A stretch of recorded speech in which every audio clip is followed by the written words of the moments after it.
LPU ప్లేస్మెంట్ల రికార్డులు సృష్టిస్తోంది. Final year student 2.5 కోట్ల ప్యాకేజ్ పొందుతున్నారు. 1700 మందికి పైగా ఎల్పియు స్టూడెంట్స్ 10 లక్షల నుంచి 2.5 కోట్ల ప్యాకేజెస్ పొందారు. విద్యా విప్లవం ప్రారంభమైంది లవ్లీ ప్రొఫెషనల్ యూనివర్సిటీలో. ఆంధ్రప్రదేశ్ రాజధాని కేంద్రంగా చంద్రబాబు అండ్ కో ఆడుతున్న డ్రామాలు, చేస్తున్న దోపిడీ గురించి ఎంత చెప్పినా తక్కువే అవుతుంది. లక్షల కోట్ల రూపాయలు అమరావతి మీద ఖర్చు పెడతామని చాలా గొప్పలు చెప్తున్నారు చంద్రబాబు. అదంతా ఎలా సమకూరుతుంది? ఏముంది, అప్పుగా తేవాల్సిందే. ఆ అప్పు భారాన్ని ఏపీలో 5.5 కోట్ల మంది ప్రజల నెత్తిన వేసి ఆ డబ్బు మాత్రం అమరావతిలో ఖర్చు చేస్తారన్నమాట. అంటే అటు ఉత్తరాంధ్ర, ఇటు రాయలసీమ అభివృద్ధి అన్న మాటని మర్చిపోవాలి. పోనీ అమరావతి ఏమైనా లక్షల కోట్లు ఖర్చు చేసిన తర్వాతైనా రాజధాని అన్న భావనైనా కల్పిస్తుందా అని అంటే అలా భావించడం ఆత్మవంచన చేసుకోవటమే అంటున్నారు పరిశీలకులు. కేవలం అమరావతి ప్రాంతంలో ఉన్న తన భూముల ధరలు పెంచుకోవటానికి, రియల్ ఎస్టేట్ భూమ్ సృష్టించడానికి మాత్రమే కూటమి ప్రభుత్వం కింద మీద పడుతోందని విశ్లేషిస్తున్నారు. ఆ క్రమంలోనే లక్షల కోట్ల రూపాయలను అమరావతిలో కుమ్మరిస్తున్నారని స్పష్టం చేస్తున్నారు. అమరావతి కేవలం భ్రమరావతి మాత్రమే అని అటు రియల్ ఎస్టేట్ వ్యాపారులకు అర్థమైపోయింది.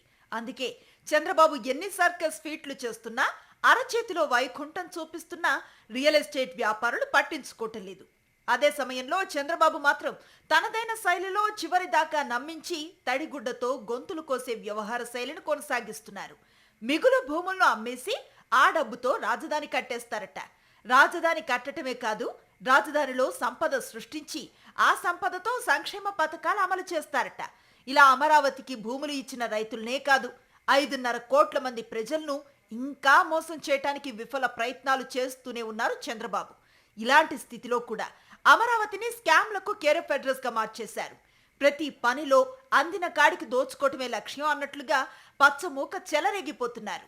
ఇప్పటికే వేల కోట్ల రూపాయలు దిగమింగేశాం, ఇక రాబోయే రోజుల్లో లక్షల కోట్ల రూపాయలే టార్గెట్ అన్నట్లుగా ఎల్లో బ్యాచెస్ స్కామ్ల మీద స్కామ్లు చేసి పారేస్తున్నారు. ఆశ్చర్యం కలిగించే విషయం నిజంగా. అందులో స్క్వేర్ ఫీట్ ఎంత? 8,900.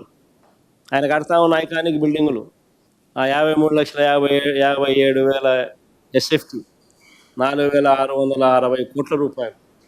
సాధారణంగా స్క్వేర్ ఫీట్కు 4,000 రూపాయలు కన్నా పెడితే హైదరాబాద్లో కానీ బెంగళూరులో కానీ ఎక్కడైనా కూడా 5 స్టార్ లాబీస్తో కూడిన అపార్ట్మెంట్స్ దొరుకుతాయి.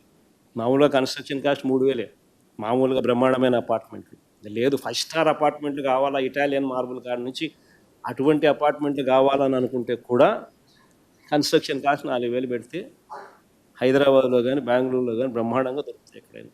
మరి ఇది ఏమి రేట్లు? కళ్ళు జదుగుతా ఈ రేట్లు చూస్తూ ఉంటే. ఉన్నా దరిద్రాలు చాలవన్నట్లుగా అమరావతి కేంద్రంగా మరో షాక్ కూడా ఇచ్చేశారు చంద్రబాబు.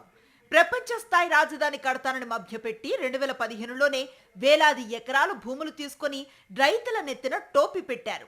ఆ రైతులే ఇప్పుడు తీవ్ర అసహనంగా ఉన్నారు.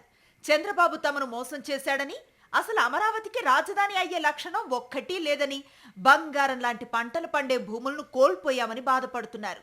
ఇప్పుడు మళ్ళీ అమరావతి విస్తరణ పేరిట మరో 44,000 ఎకరాలు పూలింగ్ చేయటానికి చంద్రబాబు ప్రభుత్వం రెడీ అవుతోంది. అసలు అమరావతి నిర్మాణమే జరగలేదు, మళ్ళీ అమరావతి విస్తరణ అంటూ ఏటా 3 పంటలు పండే 44,000 ఎకరాలను మింగేయటానికి కూటమి ప్రభుత్వం రెడీ అయింది.